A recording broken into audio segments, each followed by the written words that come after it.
Memorandum of Association. A promoter needs to submit a number of documents to the Registrar of Companies for getting approval of name for the company to be formed.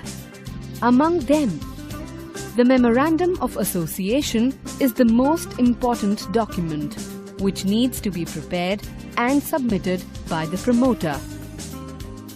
In this session, we are going to know about the Memorandum of Association, or the MOA as it is known. The Memorandum of Association is the fundamental and compulsory document of a company.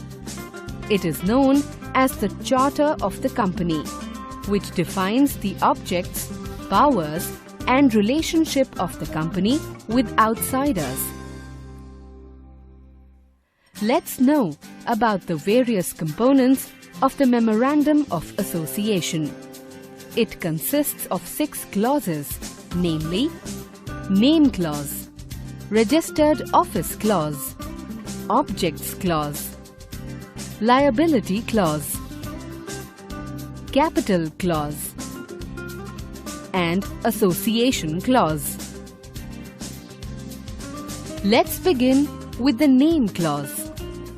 This clause gives the name by which the company would be known.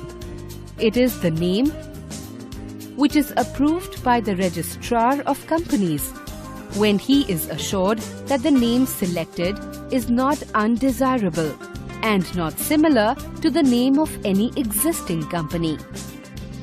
The next clause, Registered Office Clause, contains the name of the state in which registered office of the company is proposed to be situated. The Objects Clause is an extremely critical clause in the MOA. It defines the purpose for which the company was formed. This clause is divided into 2 sub-clauses, that is, Main Objects and Other Objects. The main objects lay down the detailed list of objects or operations that the company would carry on in its course of business, whereas the other objects mentions the ancillary operations of the company. The Liability Clause defines the liability of the members of the company.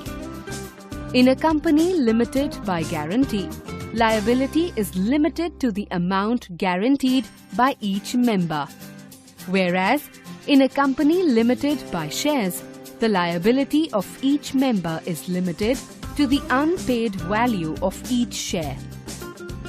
Next comes the Capital Clause.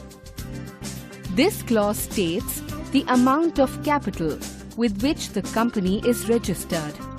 It mentions the authorized capital of the company and its division into the types and numbers of shares. The last clause is the Association Clause. This clause mentions the name of the signatories to the memorandum. The signatories state their intention to be associated with the company and give their consent to purchase qualification shares.